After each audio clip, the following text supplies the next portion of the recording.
They said it was a myth. They said it was the kind of story that ancient priests invented to control populations, to manufacture awe, to give kings the divine authority that ordinary men could never earn on their own. For over 3,000 years, the tomb of King Solomon, the wealthiest, the wisest, the most politically formidable monarch the ancient world had ever produced, was considered lost, buried beneath layers of empire, conquest, and geological time. A secret the earth had swallowed whole and refused to return.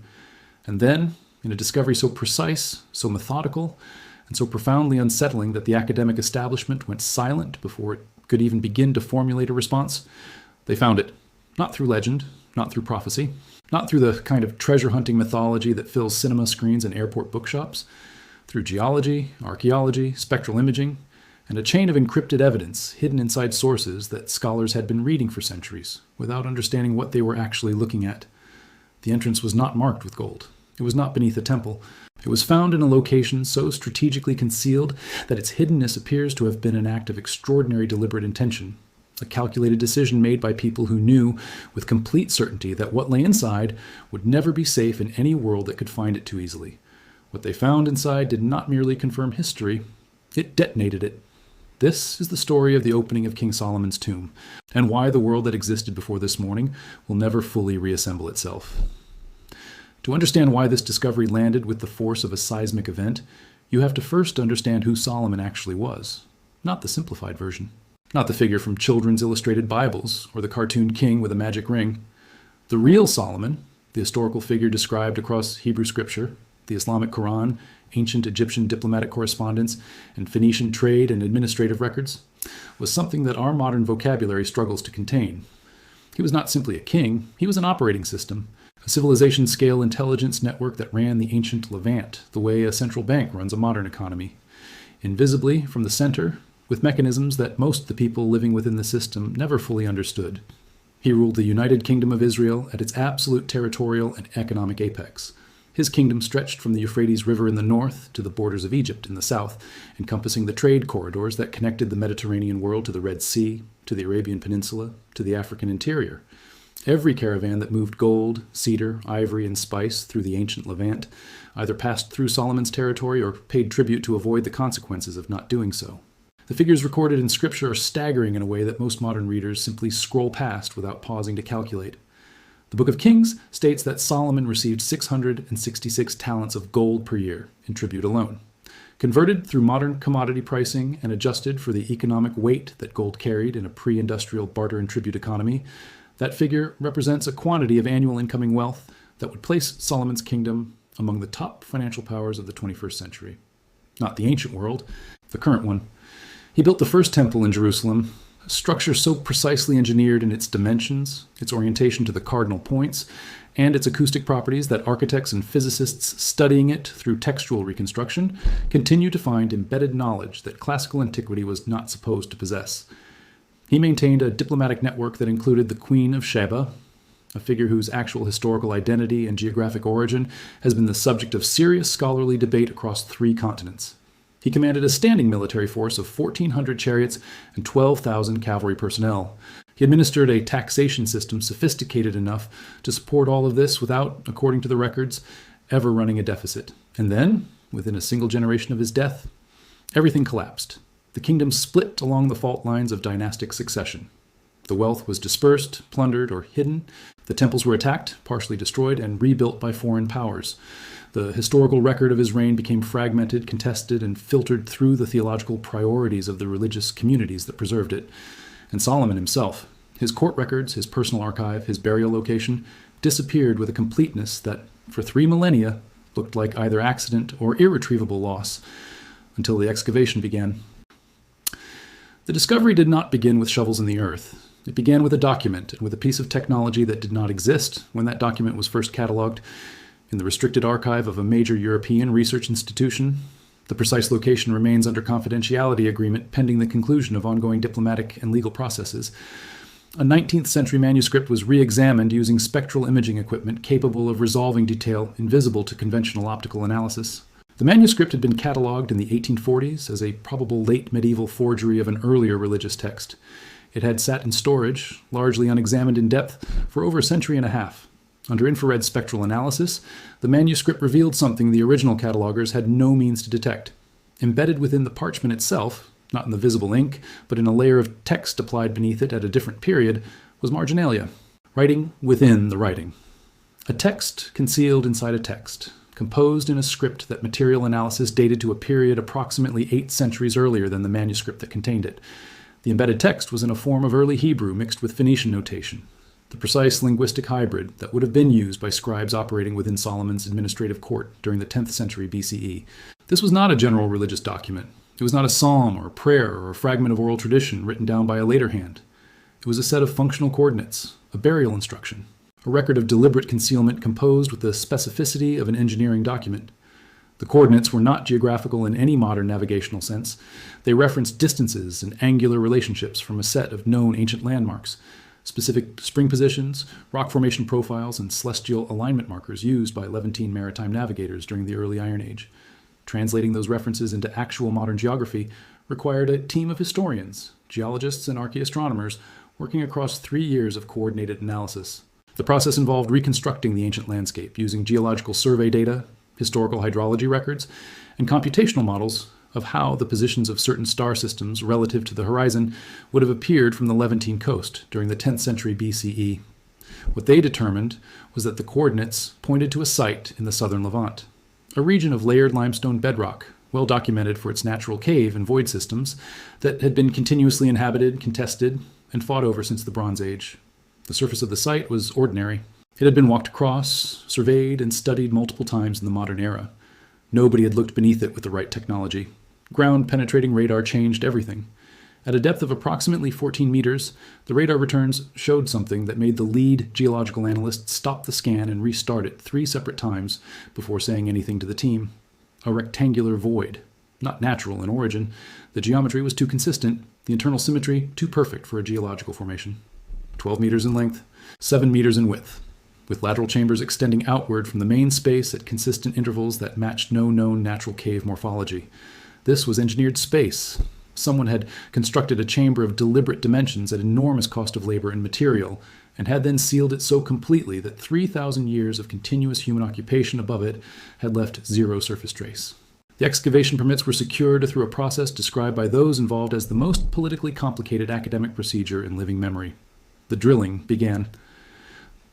The descent into the chamber occurred on a morning that the lead archaeologist of the project later described in a written account submitted to his institution's ethics board as part of the mandatory post-discovery documentation process as the strangest experience of his 30-year professional life. Not because of the physical conditions of the excavation, which were difficult but manageable, not because of any dramatic single moment of revelation, but because of the quality of the silence in the chamber. Once the initial access shaft had been cleared and the first team members had descended, he wrote that the silence felt constructed. Not the natural silence of underground space, which carries a particular acoustic character produced by hard surfaces and enclosed geometry. This silence felt as if it had been designed into the chamber itself, as if the specific proportions of the room, the height of the ceiling relative to the width of the floor, the angle of the lateral chambers relative to the main axis, had been calculated to produce a particular sonic environment. Acoustic engineers consulted afterward confirmed that this was not an imagined effect. The chamber's geometry produces an acoustic deadening that exceeds what would occur naturally in a space of those dimensions. It was, in the assessment of one consultant, consistent with intentional acoustic design for the purpose of preservation, minimizing the micro-vibrations that can, over geological timescales, degrade the integrity of stored materials. The walls were lined with dressed limestone blocks, hand-fitted. No mortar, no visible gaps between adjacent stones. The same jointing technique described in textual accounts of First Temple construction, where the ancient sources specify that the stones were cut at the quarry to fit precisely at the building site, so that no iron tool would sound during the sacred construction process. The people who built this chamber had used the same constructive philosophy for the burial space that they used for the house of God. This distinction was not lost on any member of this. The floor of the main chamber was covered in a layer of fine white sand. Laboratory analysis confirmed it as coastal sand from the Red Sea region, not local material.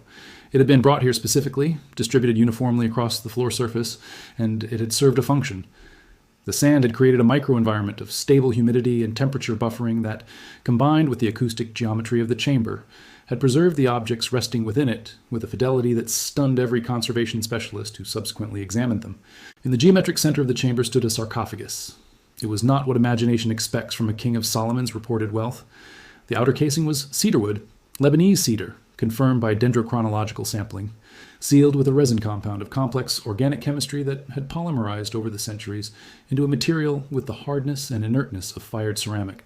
Around the sarcophagus, 4 bronze pillars stood at the cardinal compass points, each reaching from floor to ceiling, each engraved across its entire surface with text in the Phoenician Hebrew hybrid script that matched the marginalia of the Discovery manuscript.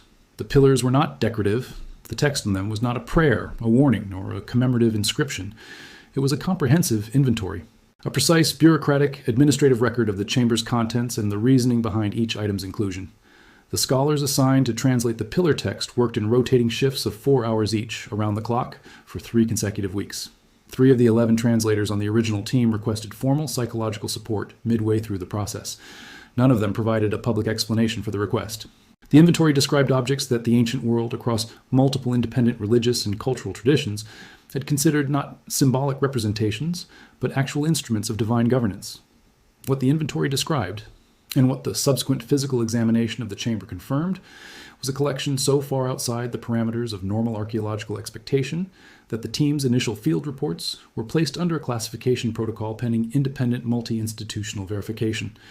The specific details that have since emerged through peer-reviewed publications, operating at the edge of what institutional review boards were willing to approve, combined with diplomatic disclosures and sustained investigative journalism, form a picture that no single institution has been willing to fully address in a single coherent public statement.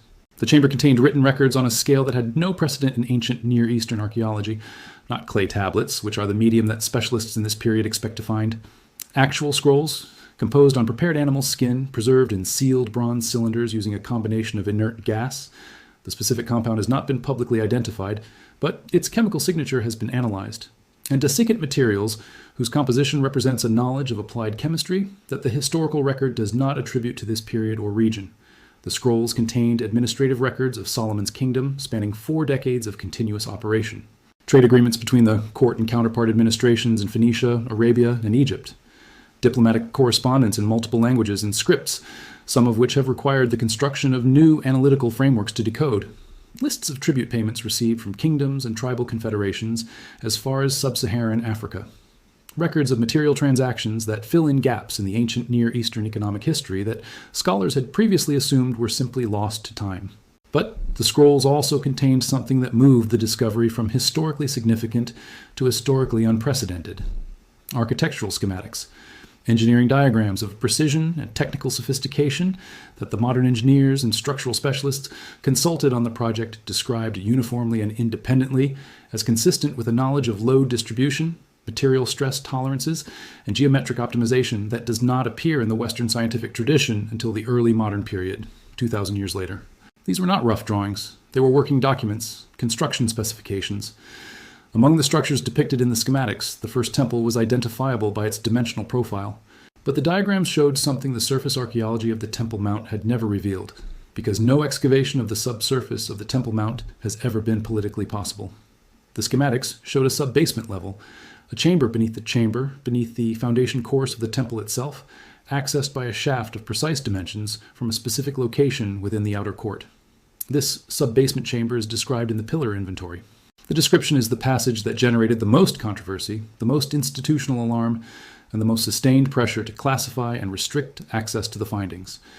It is described using a phrase that translates, across the range of scholarly interpretations, to something approximately equivalent to the account of what was given and what was kept. Nobody in the academic community has yet produced a consensus interpretation of what that phrase means, but the pressure from governmental and religious institutions to prevent any physical investigation of the Temple Mount sub-basement, pressure that preceded publication by months, suggesting that the discovery had been communicated through non-public channels before it reached the academic press, has been immediate, overwhelming, and ongoing. The discovery could not be contained. Significant discoveries never are, regardless of the sophistication of the containment protocols applied to them. Within weeks of the initial restricted peer review submission, fragments of the findings had reached religious institutions on 3 continents, intelligence services of multiple governments, and media organizations simultaneously through channels that the Oversight Committee has been unable to fully trace.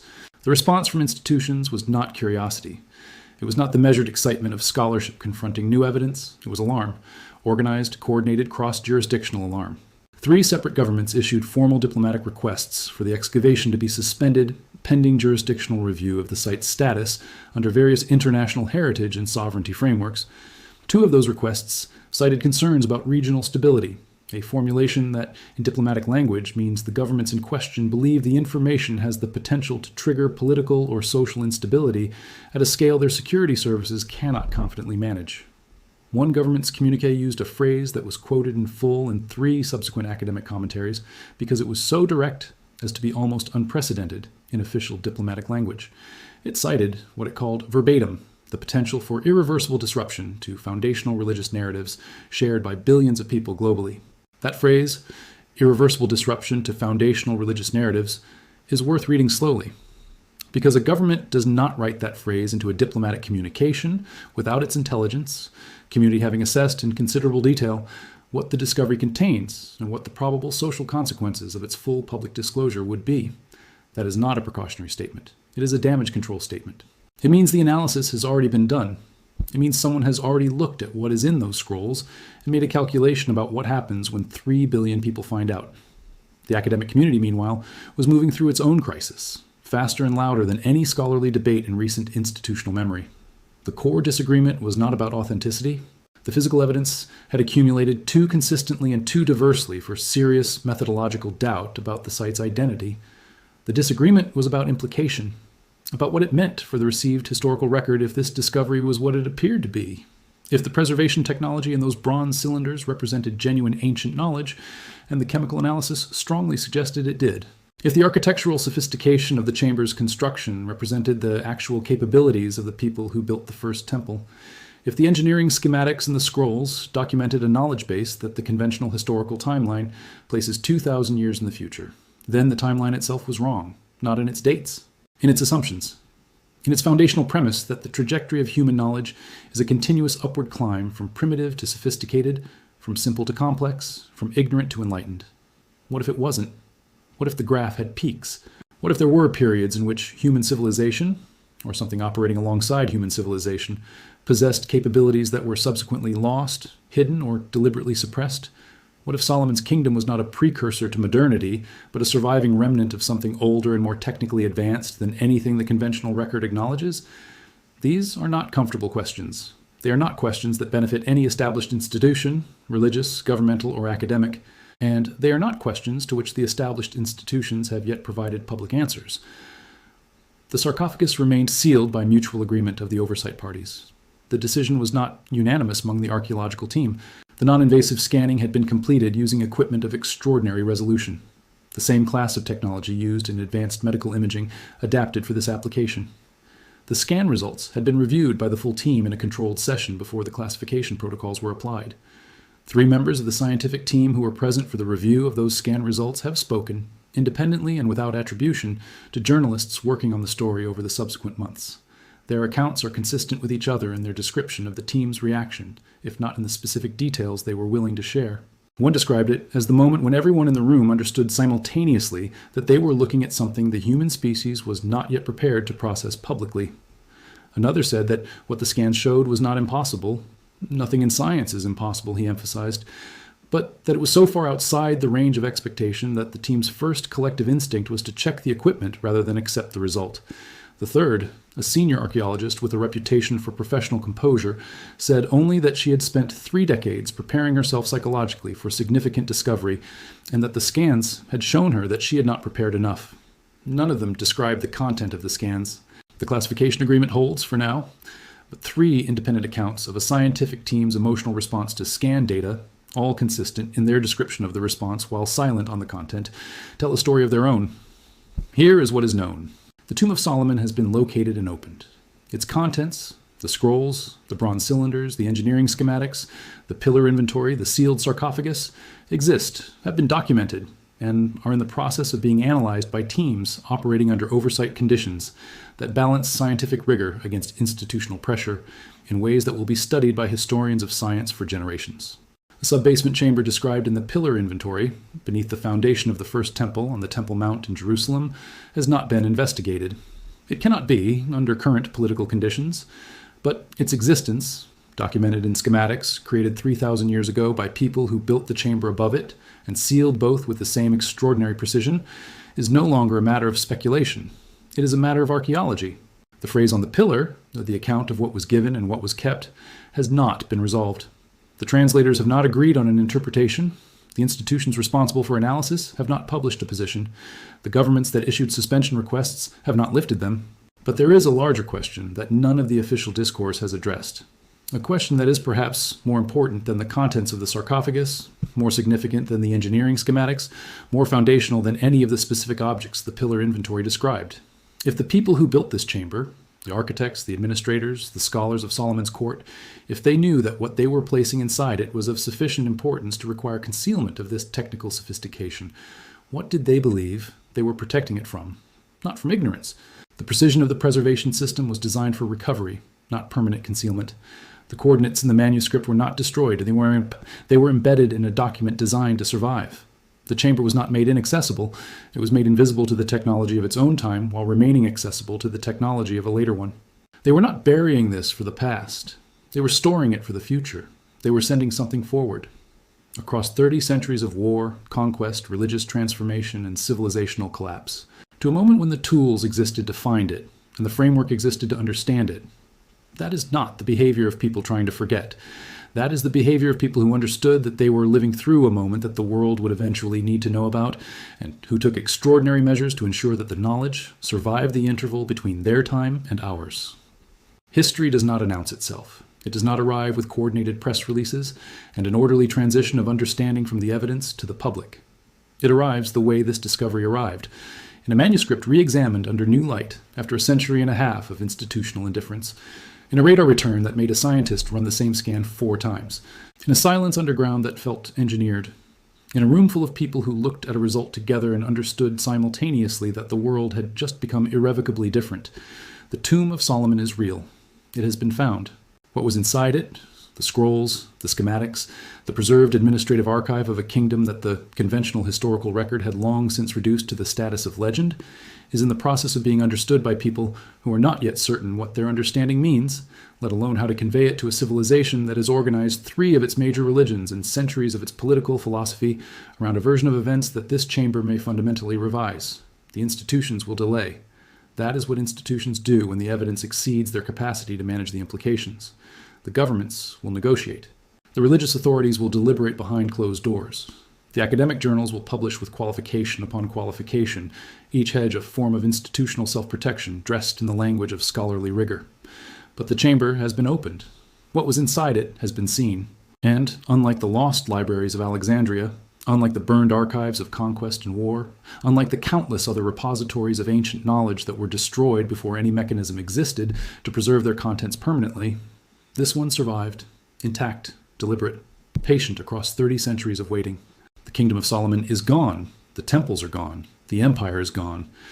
But what the people who built that empire chose to save, and how they chose to save it, and where they chose to hide it, and the extraordinary technical sophistication with which they ensured its survival across an interval of time that destroyed almost everything else from their world, that is still here. And somewhere in the scrolls being translated under institutional oversight in a controlled facility whose location has not been publicly disclosed, there are answers to questions that human civilization has been arguing about for 3,000 years. Not metaphors, not theological interpretations. Answers. The question is no longer whether the tomb was real.